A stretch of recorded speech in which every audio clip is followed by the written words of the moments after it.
Hello traders, Rich here and welcome to Bitcoin in a Minute Day 105. As usual, if you like this series, let me know in the comments or simply leave a like. So let's get started. As we clearly see, Bitcoin broke below the 18k, we retested it and we are currently stuck inside this range in the shape of a pennant or a symmetric triangle as I showed you yesterday.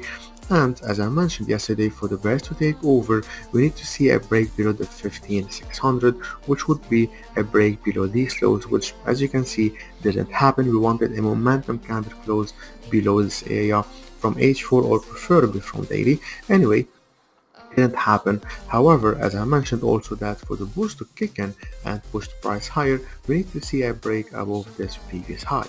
So we had the break, we traded higher, and we are currently back inside the symmetric triangle, or it's better because it's broken down there, it's better to draw it as a big channel. If you make an offset, for this one we can see it even better like this.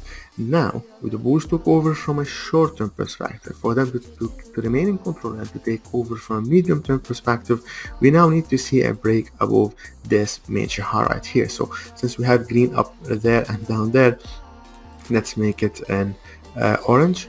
That's it. So for the bulls to take over from a medium-term perspective, we need to see a break above it. In this case, we'll be expecting a movement till the 18k as a resistance zone, and then we'll be expecting a bearish movement unless, of course, the bulls manage to break back inside it. In this case, the bulls would reclaim this support because now it's acting as a resistance zone.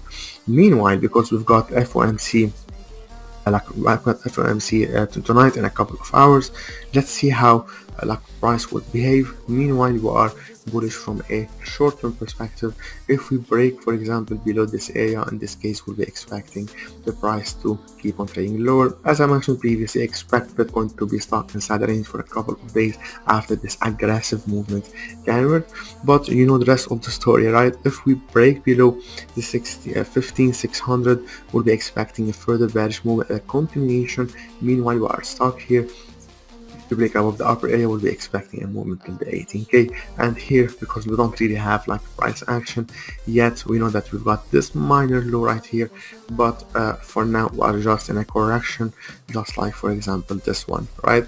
So here we go, impulse correction, impulse. We are currently in this correction. We might push higher before we trade lower, but if we see any kind of reversal, any major low broken, for example this one might become a major low, of course from M30. In this case, if it's broken down, we will be expecting further bearish movement. That's it for today. Best of luck, and I will see you tomorrow.